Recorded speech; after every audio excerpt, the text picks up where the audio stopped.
Welcome to our video on an often overlooked concept that is a crucial part of shooting practice, and that is scanning. Most players practice their shooting with little to no scanning present, yet they literally never shoot a shot in a game without scanning being present prior to the shot. So let's dive into why adding scanning to your shooting drills can increase cognitive load and take your game to the next level. And also how easy it is to add scanning to your shooting practice to better connect your practice shooting drills to the game in which you want to apply your shooting practice. Whether you're a player, trainer, or coach, understanding how to train with scanning in mind can really make a difference.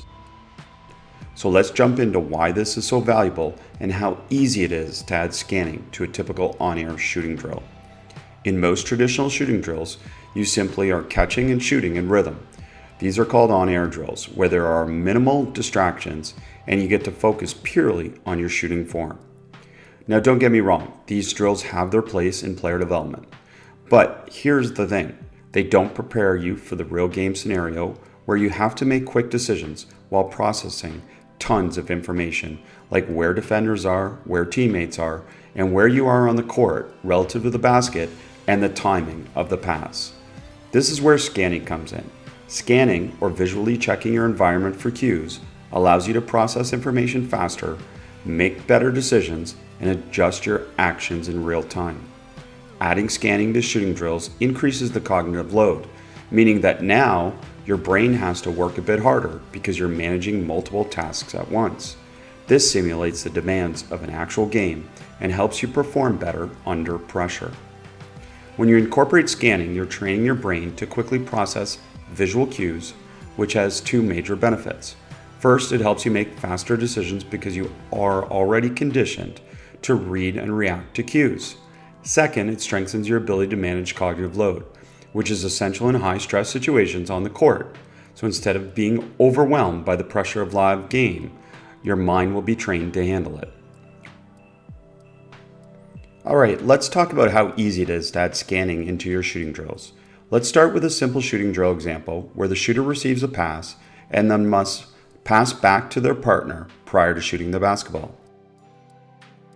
This pass and pass back scenario stimulates the perception-action coupling process, as the shooter must perceive where the receiver is and decide what type of pass they can throw to the receiver prior to getting a pass back for a shot. The receiver can increase the scanning complexity required by the shooter by moving after their first pass. For a second example, we can use the finger counts to change the player's actions. Here's how it works. As the passer, I'll hold up a certain number of fingers as I pass the ball to the shooter.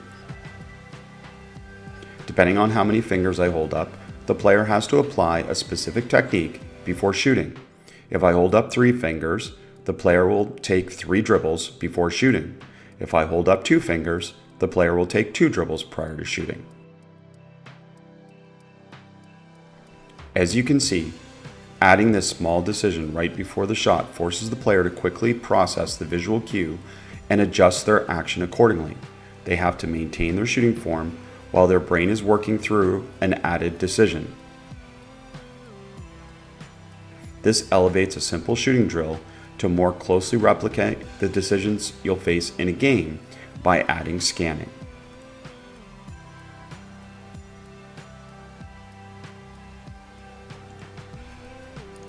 For the next example, we can afford a player an opportunity to work on shooting from different foot placements.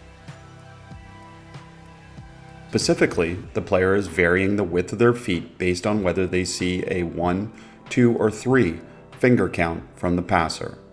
Let's say I hold up 1 finger.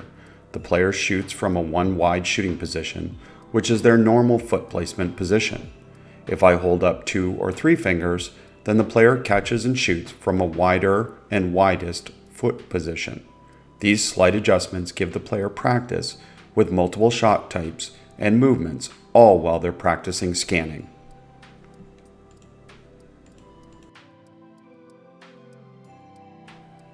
So if you're a player, coach, or trainer looking to level up your shooting drills, try adding some scanning cues like these. It's a small change that can make a big difference in your game. Remember, every time you simulate game-like decisions in your drills, you're preparing your brain and body to perform at your best. Thanks for watching, and don't forget to like, subscribe, and hit the bell for more videos on how to improve your game.